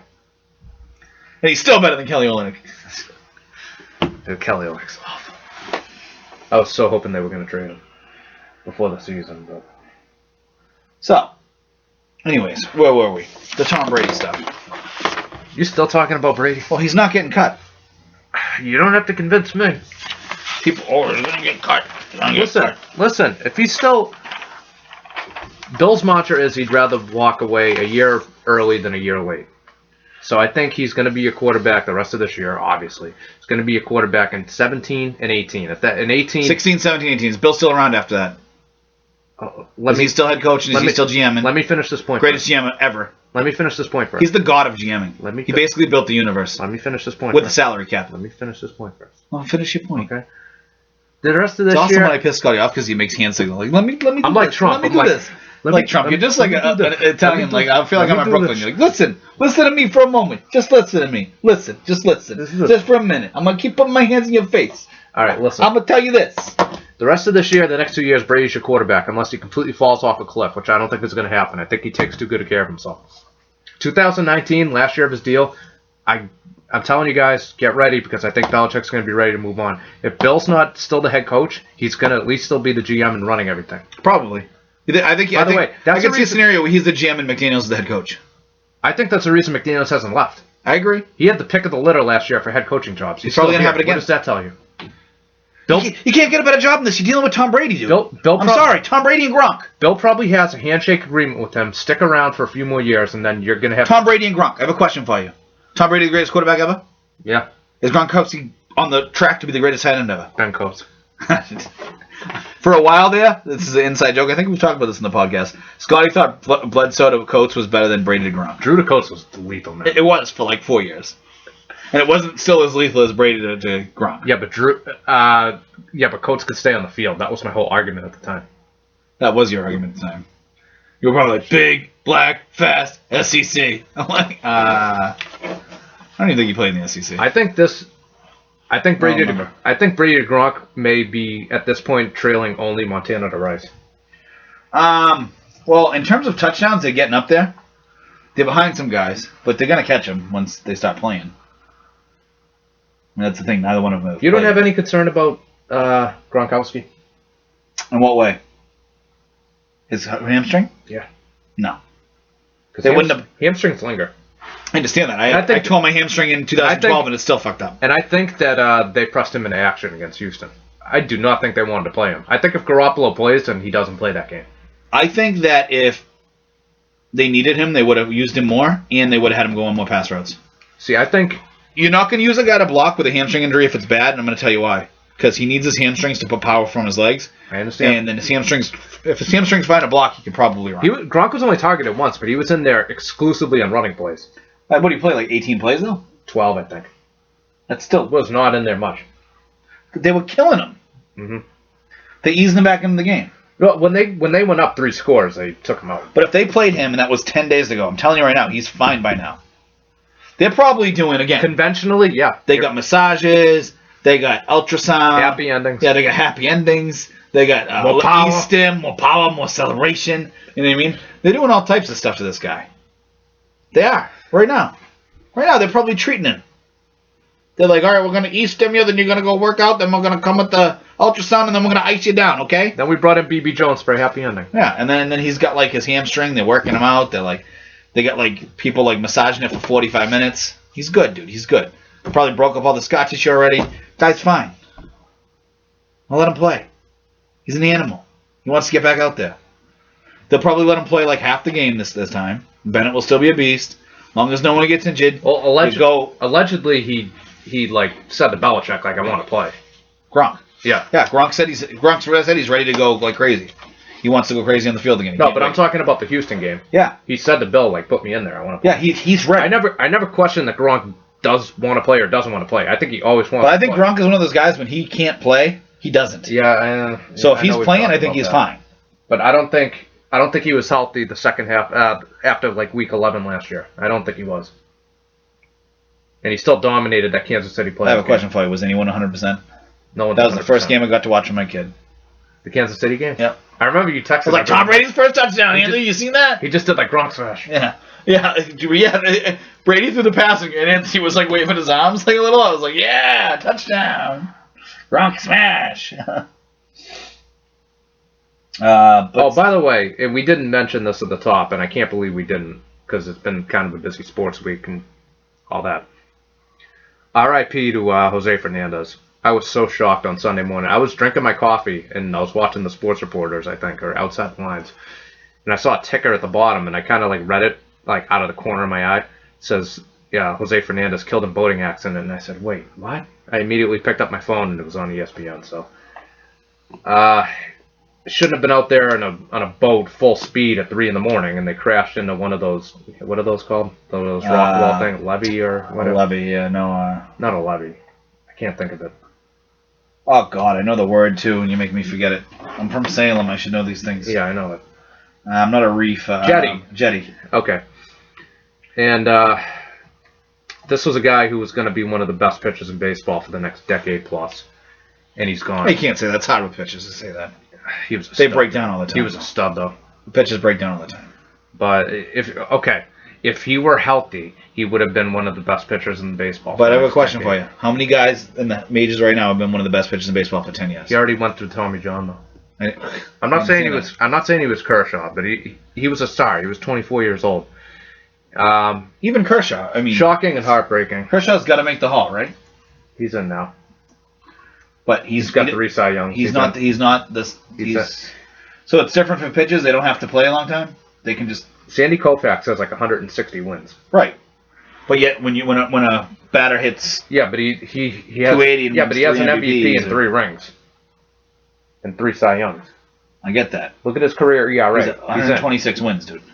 His career ERA. What if he dies tomorrow? He's in. 126 wins. But yet a guy with 2,200 hits can't get in your book. With 2 MVPs. 3 Cy Youngs. NL MVP. We have guys with 2 MVPs. He's got. Look at. Did we look up Dale Murphy? He's 28 years old. He has almost 2,000 strikeouts already. But didn't Dale Murphy have 2,200 hits and two MVPs and he's not Different. Why? Because he's a pitcher? Yep. That's an absurd argument. Pitchers don't win MVPs. I understand that. Also, that's crap because Pedro had better seasons than that. He never won an MVP. Well, that's because they didn't like Pedro. Well, whatever. Because he's white. Kershaw's white.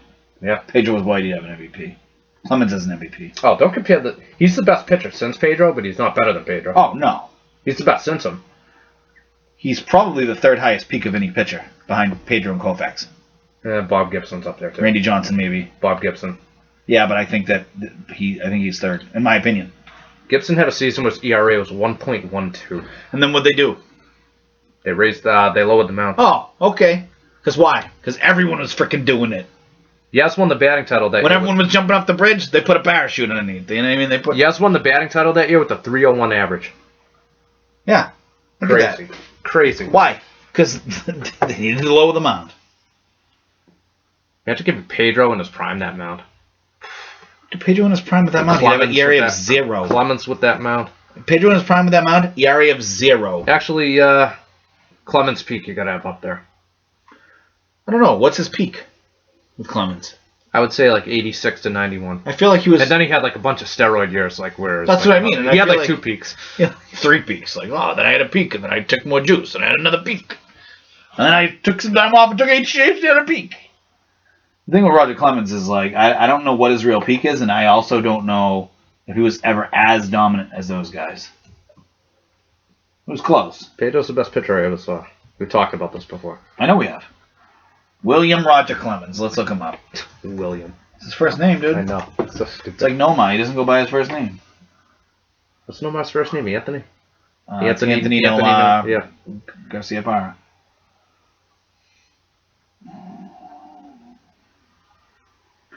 I'll give it to you. 1990 was a beast of a year, and he probably should have been the Cy. No, he shouldn't. I think that's the year Bob Moore won, 27 games. No, but look, he led the league in ERA+. He led the league in FIP. I know you don't care about those things. Led the league in strikeouts I think Bob Moore won 3rd in the MVP, games. 2nd in Cy Young.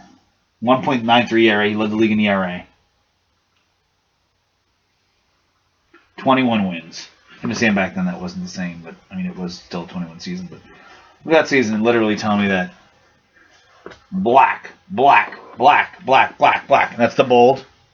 Not people. That's the bold for led the league. That was a beast of a season. Mm-hmm. Honestly. You got anything else you want to pretty much touch on everything? We even talked a little Celtics for like 10 seconds. We did. We were like, let's go Celtics. Any Bruins talk, Celtics talk you want to talk about? Brad Marchand, he got an extension. He's tearing shit up in the hockey class. My second favorite player of the the Bruins behind. Yeah, like the French Canadians. French Canadian. French Canadian matters to me. Ah, oui. Those are my people. It's like when I see an Irish guy win something, I'm like, Patrick Harrington with another win. Rory McIlroy, yeah! He's Northern Irish, don't count. My grandmother's Northern Irish. Yeah, we hate those people. Okay. Horrible people. You're a horrible person. That's fine. The one good quarter you just now sucks. All right. That's all I got. That's all I got too. I mean, I got some point totals, but that's nothing. Means nothing. All right. So I think we'll call it a night. We'll see you next week. Check us out on blah, blah, blah, www.gamesofvengeance.com. Next week will be our tribute show to Tom Brady. Next week, Brady's back, so that's going to be a big week. Hopefully Brady's back in town. I hate that song. This is Brady, though. Tom Brady. Hopefully a week from now, we're just fucking barreled over in laughter at Roger Goodell and the rest of the league. I can't wait to watch next. Coming back to a 4-0 team, hopefully. But we'll see what happens. We'll hit you up next week, probably on Friday. But we had to do Saturday for a couple different reasons. But we'll see you next week. Have a good one, guys.